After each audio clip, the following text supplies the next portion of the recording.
बहुत प्राचीन समय में हिरण्यकश्यप नाम का एक राजा हुआ करता था। हिरण्यकश्यप ने ब्रह्मा जी की घोर तपस्या की और ब्रह्मा जी से यह वरदान प्राप्त किया कि उसकी मृत्यु ना दिन में हो सकती है और न रात में हो सकती है, न धरती पर हो सकती है और न आकाश में हो सकती है, न घर के बाहर हो सकती है और न घर के अंदर हो सकती है। ये वरदान पाके हिरण्यकश्यप खुद को अमर समझने लगा और अपने राज्य में उसने ये ऐलान करवा दिया कि अब से उसकी पूजा सबको करनी पड़ेगी। जो उसकी पूजा नहीं करेगा और जो इस आदेश का पालन नहीं करेगा उसे मार दिया जाएगा। कुछ दिन बाद उसके घर में एक पुत्र का जन्म हुआ। हिरण्यकश्यप ने अपने बड़े प्यार से उस पुत्र का नाम प्रहलाद रखा।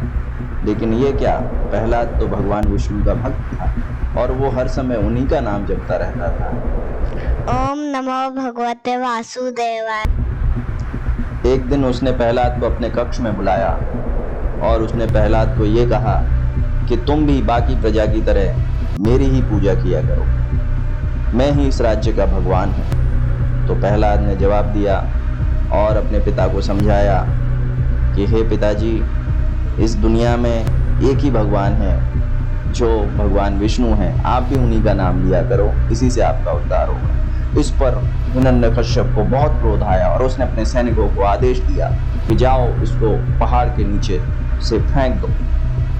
लेकिन प्रहलाद भगवान विष्णु की कृपा से वहाँ से भी बच गए और फिर उसने आदेश दिया कि जाओ प्रहलाद को तुम जहरीले सांपों के बीच में डाल दो। लेकिन प्रहलाद वहाँ से भी मृत्यु से वापस आ गए। उसके बाद हिरण्यकश्यप ने प्रहलाद को पागल हाथी के सामने भिजवा दिया। लेकिन भगवान विष्णु का नाम जपने के कारण वो हाथी भी प्रहलाद का मित्र बन गया। जब काफी प्रयत्न करने के बाद भी वो प्रहलाद को नहीं मार पाया तो वो काफी निराश हो गया और उसने अपनी बहन होलिका को अपने पास बुलाया। उसने होलिका को ये आदेश दिया कि होलिका, अब तुम ही मेरी इस समस्या का समाधान करो। मैंने अपनी पूरी प्रजा को ये आदेश दिया है कि सब मेरी पूजा करें, लेकिन मेरा खुद का पुत्र ही मेरी पूजा नहीं करता, वो भगवान विष्णु की पूजा करता है। होलिका, जाओ ब्रह्मा जी द्वारा दिए गए वरदान को, जिससे तुम आग में जल नहीं सकती, उस वरदान का इस्तेमाल करो। मैं तुम्हें आदेश देता हूँ कि जाओ तुम प्रहलाद का वध करो। अपने बड़े भ्राता के आदेश का पालन करने के लिए होलिका ने एक चिता सजवाई और उस चिता पर वो प्रहलाद को लेके बैठ गई। उसे पूरा यकीन था कि चिता की अग्नि उसे नहीं जलाएगी।